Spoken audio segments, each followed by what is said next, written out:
नमस्ते दोस्तों। आज सुनिए, पति के गुजर जाने के बाद जिंदगी। ये चुप रह, जब देखो तब मुस्कुराती रहती है। ठे ठे ठे ठे हंसती रहती है। ना कोई सोच ना कोई चिंता। थोड़ी भी शर्म है? दीपा की भाभी ने कहा। किस बात की शर्म भाभी? क्या किया है मैंने? कौन सा गलत काम किया है जो शर्माऊं? दीपा बोली। क्या किया है? मुझसे पूछती है। अपने से पूछ। क्या पूछूं? बताओ तो। क्या? पूछो ना अपने से। तुम्हें कोई चिंता फिकर है? प्रेम जी गए तो गए, अपनी जिंदगी से गए। तुम्हारा कुछ बिगड़ा क्या? तुम ही जानती हो मेरा कुछ नहीं बिगड़ा। मेरा नहीं बिगड़ा तो किसका बिगड़ा? बताओ। मैं जो सहन कर रही हूँ वह मैं ही जानती हूँ। आज मैं ही तीन तीन बच्चे लेकर दर दर की ठोकरें खाने के लिए मजबूर हूँ। वे रहते तो मैं जाती दूसरे के द्वार पर काम करने। हाँ, इसीलिए फैशन करके जाती हो काम करने। मैं मजबूरी में काम करने के लिए निकलती हूँ, तो क्या करूँ? घर से बाहर निकलते समय फटा चिथड़ा देह पर डाल लूं क्या? जैसे पहनती थी वैसे पहनती हूँ। दीपा की भाभी आज किसी तरह उसके दिल को अपने व्यंग बाणों से भेद देना चाहती थी। यह सुनते ही हाथ नचाकर बोल उठी।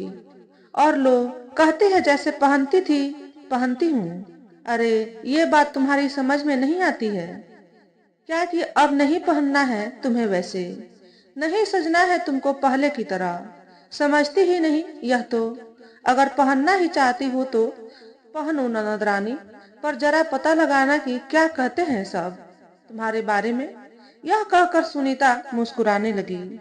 यह सुनकर दीपा तड़प उठी। बोली, क्या? क्या बोलते हैं तुम ही बताओ ना। भाव बनाते हुए सुनीता बोली। मैं क्या बोलूं? तुम ही पूछ लेना किसी से। तुम्हारे बारे में लोग अच्छा नहीं कहते हैं। कहते हैं रोज इतना बन संवर कर कहाँ जाती है, कौन सा काम करती है। यह सब सुन सुनकर मेरा भी माथा नीचा हो जाता है। अब तक तो दीपा वाक युद्ध में मोर्चा संभाल रही थी, परंतु यह सुनते ही आहत हो गई। रोते हुए बोली, रोज रोज तुम मुझे बोलती रहती हो। सच तो यही है कि तुम्हें मेरे और मेरे बच्चों का जीना देखा नहीं जाता। मैं तुम्हारा क्या बिगाड़ती हूँ? और कुछ नहीं मिलता कहने को तो कहती हो कि वह तुम्हारे बारे में ऐसा बोलता है, वह वैसा बोलता है। यह कहते हुए दीपा फपक कर रोने लगी। उसकी पतली आवाज में रुलाई की गिंगियाहट चारों ओर गूंजने लगी। सुनीता उसे रोती हुई देखकर भीतर ही भीतर संतुष्ट हुई और वहां से चली गई। दीपा देर तक वहीं बैठी घुटनों में सिर डाले रोती रही। अब यह रोज का ही किस्सा बन चुका था। आज फिर सुनीता उसे इस तरफ फटकार बैठी थी। पति के गुजर जाने पर ही तो विवश होकर उसे भाई की शरण में आना पड़ा था। दीपा बार बार पछताती थी कि वह अपने पति के गुजर जाने के बाद क्यों बड़े भाई की बगल में आकर रहने लगी। लेकिन इसके अलावा कोई दूसरा विकल्प भी तो उसके लिए नहीं था। इस सामाजिक सोच से कि स्त्री के सिर पर किसी भी रिश्ते के पुरुष का साया रहना जरूरी है, वह मुक्त नहीं थी और मुक्त हो भी नहीं सकती थी। वह अलग एक कोठरी लेकर अपने तीनों बच्चों के साथ रह रही थी। भले ही भाई की बगल में थी वह कोठरी, पर अपना खर्च वह स्वयं ही उठा रही थी।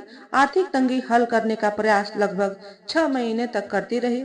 जब नहीं सफल हो पाई तो भाई से कोई नौकरी लगवा देने के लिए कहना ही पड़ा। तो भाई ने साड़ियों की दुकान में सेल्स गर्ल की नौकरी ढूंढ दी। 2500 रुपये महीने की इस नौकरी के बारे में सुनकर दीपा इतनी खुश हुई कि उसका आह्लाद फूट फूट कर उसकी आवाज, उसके अंग संचालन और उसके चेहरे से छलकने लगा। दुकान में जब काम पर गई तो सजी हुई रंग बिरंगी साड़ियों को देख देख कर जितनी खुश हुई उससे अधिक अधीर हो गई कि काश ऐसी सुंदर सुंदर साड़ियां उसके पास होती। शुरू शुरू में साड़ियां दिखाने काम उसे बहुत अच्छा लगता था। ग्राहकों के आगे साड़ियां खोल खोल कर जितना दिखाती उससे अधिक खुद देखती और तब उसके दिल में कई खूबसूरत साड़ियों को अपना लेने की चाह जोर पकड़ने लगती। पर धीरे धीरे उसे पता चल गया कि दिन भर साड़ियों को फैलाकर दिखाने और फिर उन्हें तहाने जैसा उबाऊ काम कोई दूसरा नहीं हो सकता था। इस नौकरी के कारण उसकी दिनचर्या काफी तनाव भरी हो गई थी। सवेरे बच्चों को स्कूल भेज कर वह घर से निकलती। बच्चे स्कूल से लौटते तो मामा के यहाँ चले जाते। सुजाता उसके साथ कैसा बर्ताव करती थी, यह भी उसे अपने बच्चों से मालूम होने लगा था। रात के 8 बजे वह दुकान से छूटती तो पूरी तरह से थकी हुई 9 बजते बजते घर पहुंचती। इस काम में टिक पाना बहुत ही कठिन साबित हो रहा था। अतः मुश्किल से कुछ महीने बीते होंगे कि उसने यह नौकरी छोड़ दी, पर 4 साड़ियां छूट वाली कीमत पर लेना न भूली। अब उसके आगे यही सवाल था कि वह कौन सा काम करे कि उसकी और उसके बच्चों की परवरिश हो सके। ले देकर अब घर का काम ही था जिसे वह कर सकती थी, और इसके लिए वह मानसिक रूप से अपने को तैयार करने लगी थी। झाड़ू पोछा बर्तन का काम करके वह अपनी नजरों में ही दिनहीन बनना नहीं चाहती थी।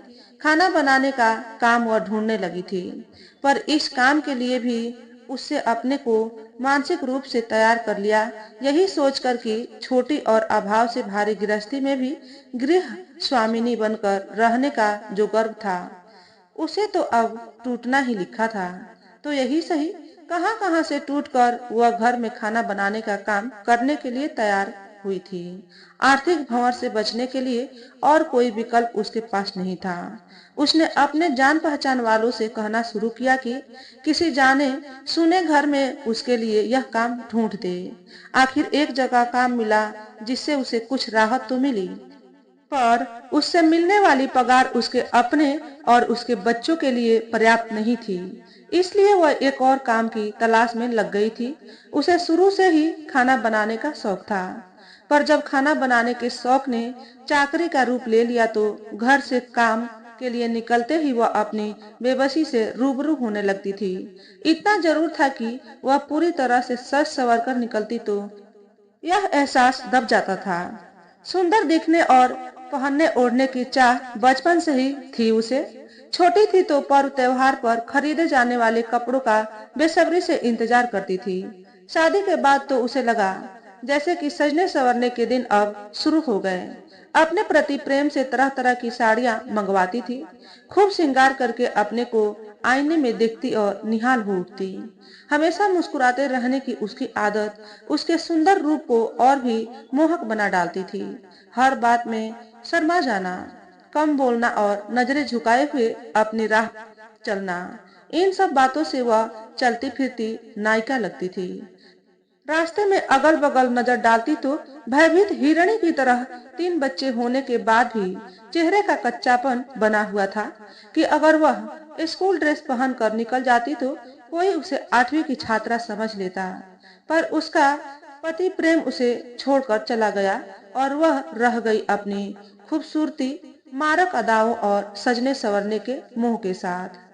जब वह पहले दिन हरीश निगम के यहाँ जाने के लिए निकली थी तो इस तरह जैसे किसी से मिलने जा रही हो।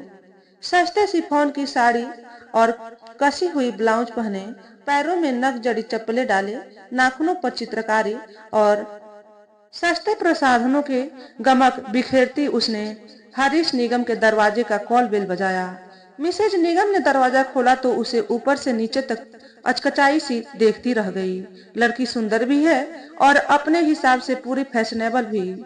मन लगेगा इसका काम में। हो सकता है 2 दिनों बाद ही काम छोड़कर बैठ जाए या कुछ करना धरना आता ही न हो।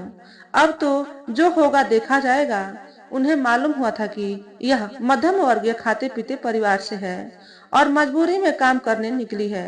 यह बात तो उसकी वेशभूषा और देह भाषा से ही जाहिर हो रही थी। सचमुच इसके लिए काम करने के लिए बाहर निकलना मुश्किल हुआ होगा, पर किस्मत जो न करवाए। मिसेज निगम 2 पल तक उसे निहारती हुई सोचती रह गई थी, परंतु उनकी दुराशा के विपरीत दीपा अच्छा काम करने लगी थी। खूब मन लगाकर प्यार से खाना बनाती थी। वह सब्जी का मसाला भूनती तो इस तरह की उसकी गंध घर की हवा में तैरने लगती। मिर्च खाने और डालने में अव्वल थी, जिसके कारण अक्सर मसालों में मिली मिर्च की तीखी गंध घर के लोगों के कंठ में समाकर खांसी उठवा देती। अरे दीपा, क्या कर रही हो? मिर्ची ज्यादा पड़ गई है, कम डाला करो, मिसेज निगम बोलती। पर इसके बावजूद जब उसके हाथ का बनाया खाना सामने आता तो सब खाकर तृप्त हो जाते। उसकी पाक कला की तारीफ अनायास सबके होठों से झरने लगती और दीपा को इसी बात से पूरी तसल्ली मिल जाती। वह मुस्कुराती हुई आती और मुस्कुराती हुई लौट जाती। सुनीता अपने घर के द्वार पर बैठी बैठी उसे आते जाते देखती रहती। यह मुस्कुराहट उसके दिल में नश्तर की तरह चुभ जाती। वह चाहती थी कि किसी तरह उसके होठों की मुस्कान गायब हो जाए। वह रोज रोज नए नए कपड़े पहनती है तो क्यों, वह बाहर गुलामी करके भी मुस्कुरा रही है और वह घर में रानी बनकर भी नौकरानी बनी हुई है। उसके दिमाग में तरह तरह की कुटिल योजनाएं आकार लेने लगती। वह क्यों सज धज कर दीपा की तरह सुंदर नहीं लगती, जबकि उसका रंग दीपा से ज्यादा है। दीपा से अधिक महंगे कपड़े पहनकर और उससे हैसियत में ज्यादा होकर भी चाह कर भी वह उस तरह मुस्कुरा नहीं पाती तो क्यों। उसके चारों ओर खुशियां हैं, पति, बच्चे, घर द्वार, पैसा। दीपा पति खोकर आर्थिक संकट की आंधियों को झेलती हुई भी मुस्कुराती रहती है।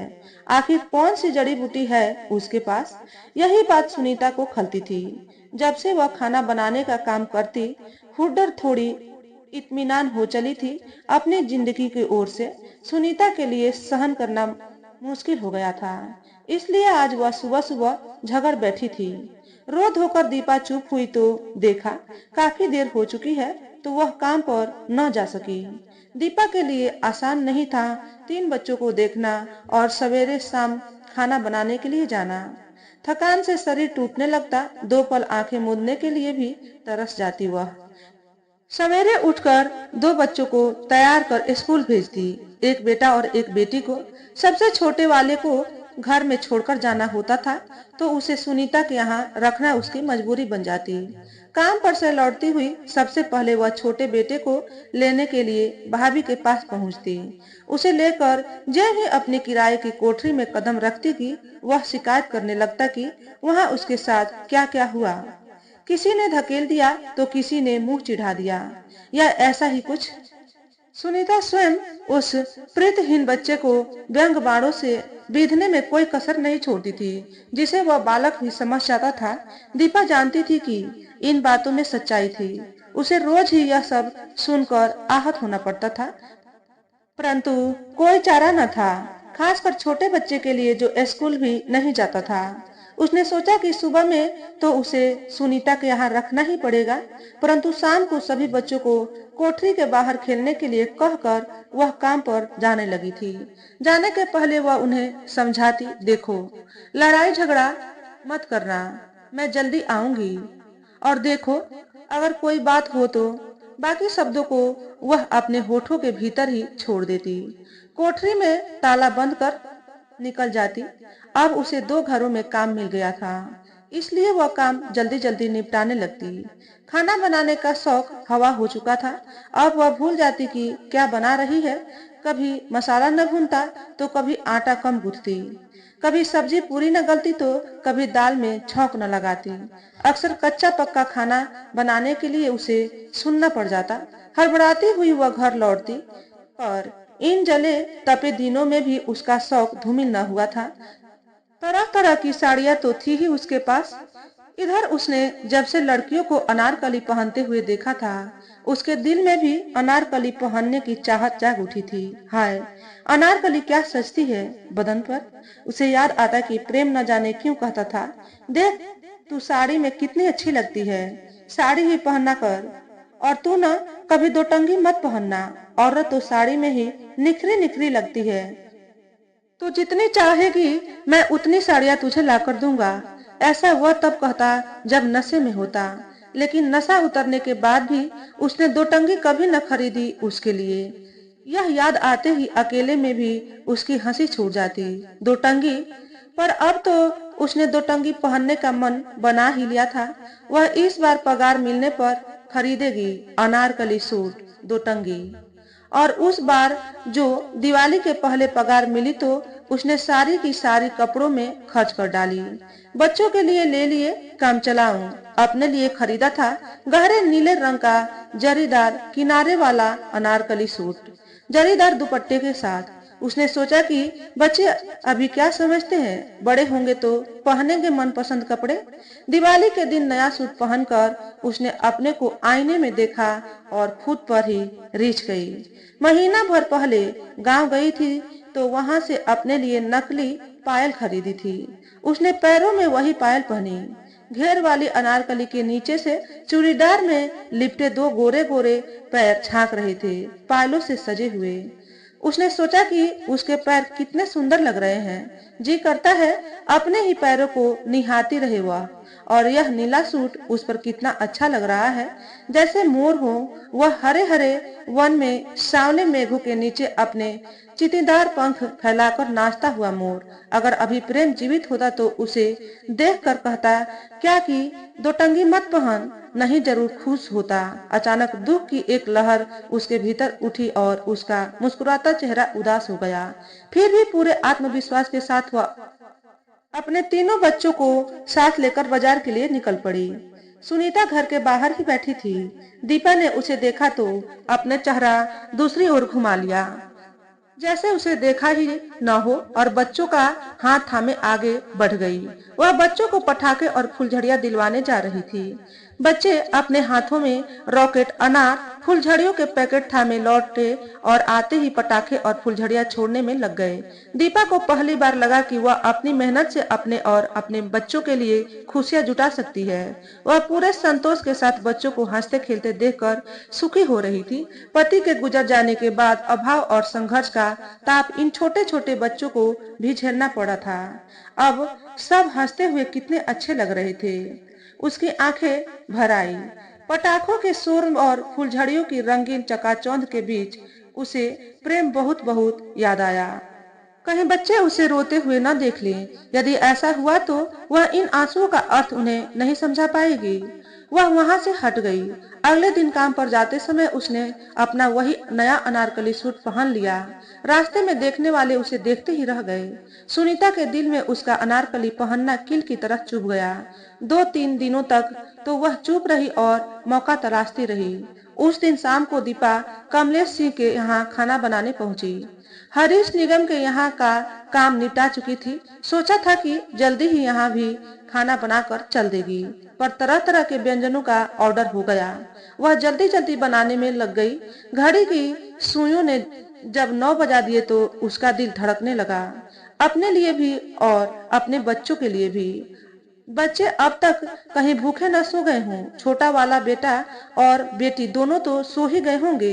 बच गया होगा तो बड़ा वाला, वह भी निंदा गया होगा और माँ के लौटने का इंतजार करते करते थक गया होगा। रास्ते में कई जगह सड़कों पर बत्तियां नहीं थी। उन अंधेरे के शामियानों के नीचे से गुजरने में डर के मारे उसके दिल की धड़कन बढ़ जाती थी। उसकी गले में वैसे ही मवालियों की कमी नहीं थी। टेबल पर किसी किसी तरह व्यंजन सजाकर वह भागी। मुख्य सड़क पर तो पूरी रौ से हंसते हुए बिजली के खंभे खड़े थे, पर गली में तिमिर की चांदनी तनी हुई थी। उस उजाले अंधेरे से गुजरकर जब वह अपनी कोठरी के बाहर पहुंची तो देखा सिर्फ बड़ा वाला बेटा जाग रहा था। बाकी दोनों दो बंद कमल कलियों की तरह सीढ़ियों पर ही सोए हुए थे। उसने बारी बारी से तीनों को चूमा, पहले बड़े वाले को, फिर दोनों सोए हुए बच्चों को। दूसरे दिन सुबह सुबह ही भाई भाभी के घर से उनके लड़ाई झगड़े की आवाज सुनाई देने लगी। सुनीता बोल रही थी, आखिर तुम उसे कुछ कहते क्यों नहीं? रात के 10 बजे वह न जाने कहां से घर लौटती है, कौन सा काम करती है कि इतनी रात बीत जाती है, और इतना कपड़ा लता पहनती है, तुम्हें दिखाई नहीं देता? कहाँ से पहनती है इतना? तुम्हें कुछ समझ में आता है या नहीं? कुछ कहना जरूरी नहीं समझते क्या? भाई की आवाज आई। क्या उल्टा सीधा बोलती रहती हो? मैं उल्टा सीधा बोल रही हूँ? तुम तो बाहर रहते हो इसलिए जानते नहीं, अच्छी तरह जानता हूँ। वह शुरू से ही इसी तरह कपड़े पहनती रही है। बीच में ही बात काट कर सुनीता ने कहा, शुरू से ही पहनती रही तो अभी भी पहनेगी। मैं कहती हूँ कि उसे देखकर लगता है कि प्रेम जी नहीं रहे, न गम न शर्म। चुप रहो, डांट बैठा था दीपा का भाई पत्नी को। सुनीता फिर बोलने लगी, अरे तुम्हारी बुद्धि घास चरने गई है, जाकर पूछो लोग बाग क्या कहते हैं उसके बारे में। हमारी बगल में रहकर वह हमारी भक्त करवा रही है। यदि उसे अपनी चाल नहीं सुधारनी है तो वह चली जाए, कहीं और जाकर रहे। मुझसे न देखा जाएगा उसका बेरास्ता रास्ता चलना। अगर तुम्हें कहना है तो कहो, वरना मैं ही जाकर कह देती हूँ। यह सब सुनकर दीपा का भाई बौखलाया हुआ उसकी कोठरी में चला गया। दीपा भाई के गुस्से से भरी आवाज सुनकर दीपा सहम गई। उसके मुंह से आवाज न निकली। वह अपराधी बनी दीवार से लग कर खड़ी हो गई। दीपा, ये क्या हो रहा है? कहाँ काम करती हो तुम? भैया, मैं हरीश निगम जी और कमलेश जी के यहाँ खाना बनाती हूँ। कल खाना बनाते बनाते देर हो गई तो क्या करती। भागी भागी घर लौटी तो 9:30 बज चुके थे। अच्छा ठीक है, पर काम के लिए निकलती हो तो थोड़ा ढंग से निकला करो, समझी ना। तुम चाहती हो कि तुम्हारे बारे में लोग उल्टी सीधी बातें करें। हम नहीं चाहते कि तुम्हारे कारण हमारी हंसी हो, समझी ना। इसके बाद भाई ने खामोश होकर उसे बड़ी बड़ी आंखों से 2 पल तक घूरा। दीपा कुछ नहीं बोल पाई, अपनी ओर से कोई सफाई भी नहीं दे पाई। आंखें डबडबा गई तो उसने झुका ली। भाई जैसे गरजता हुआ आधमका था वैसे ही चमकता हुआ चला गया। अगले दिन से दीपा ने दूसरा मकान खोजना शुरू कर दिया था, जिसकी छाया में रहकर वह अपने और अपने बच्चों के लिए थोड़ी सुरक्षा और शांति चाह रही थी। वहीं स्वयं उसका बसेरा उजाड़ देने को बेचैन हो चला था। तो वह क्यों रहे वहां? अलग रहने पर भी हर रोज उसे और उसके बच्चों को सुनना पड़ रहा था। अब वह दूर चली जाएगी, चाहे कहीं भी जाए। दीपा को नई कोठरी जल्दी ही मिल गई। उसने 2-3 बक्से संभाले और कुछ गठरिया बांधी। ठेले पर सामान रखवा कर बच्चों को लिए पहुंच गई नए बसेरे में। यहाँ आने पर जिंदगी बहुत तनाव भरी हो गई। अपने आप को बिल्कुल अकेली महसूस करने लगी तो पड़ोसियों से मिलने जुलने की कोशिश करने लगी। अब उसका सजने संवरने का उत्साह न जाने कहाँ चला गया। सुनीता इतना बोल चुकी थी उसके मासूम शौक के खिलाफ कि अब जब भी अच्छी साड़ी निकालने लगती मन अपराध बोध से भर जाता। अब जिस साड़ी में बच्चों को नहलाती धुलाती, उनके लिए खाना बनाती, उन्हें खिलाती, उन्हीं कपड़ों में बच्चों को स्कूल छोड़ने चली जाती और उधर से ही अपने काम पर। उसकी मालकिने भौचक थी कि क्या बात है कि दीपा आजकल इस तरह मुसड़े तुसड़े कपड़ों में चली आती है काम करने। कमलेश जी की पत्नी ने पूछा, क्या बात है दीपा, तबीयत तो ठीक है ना? अच्छी भली नहीं दिख रहे हो तुम, बीमार हो क्या? नहीं, छोटा सा उत्तर दिया दीपा ने। उसका चेहरा उतरा हुआ था। फिर एक दिन मिसेज निगम ने टोका, क्यों दीपा, इधर देख रही हूँ कि कुछ दिनों से बहुत खामोश रहती हो और इसी एक साड़ी में आ रही हो, क्या बात है? पहले तो रोज साड़ियां बदल बदल कर आती थी, अनारकली भी पहनती थी, जिसमें तुम कितनी अच्छी लगती थी। अचानक क्या हो गया है तुम्हें? वह कुछ नहीं बोली। तुम्हारी नई नई साड़ियां कहाँ गईं? क्या उन्हें बचा कर रख रही हो? नहीं आंटी, मैं बचाती नहीं, बचा कर क्या करूंगी। तब क्या हुआ है? दीपा ने इसका जवाब नहीं दिया, चुपचाप किचन में चली गई। तो दोस्तों, आज के वीडियो में बस इतना ही। अगर हमारे द्वारा बताई गई कहानी थोड़ी सी भी अच्छी लगी हो तो वीडियो को लाइक और शेयर करें। चैनल पर पहली बार आए हो तो चैनल को सब्सक्राइब करके बेल नोटिफिकेशन को ऑल पर सेट कर लें, ताकि आपको ऐसे ही अच्छे अच्छे वीडियो देखने को मिले। हमेशा खुश रहें, हमेशा स्वस्थ रहें। वीडियो देखने के लिए आपका बहुत बहुत धन्यवाद।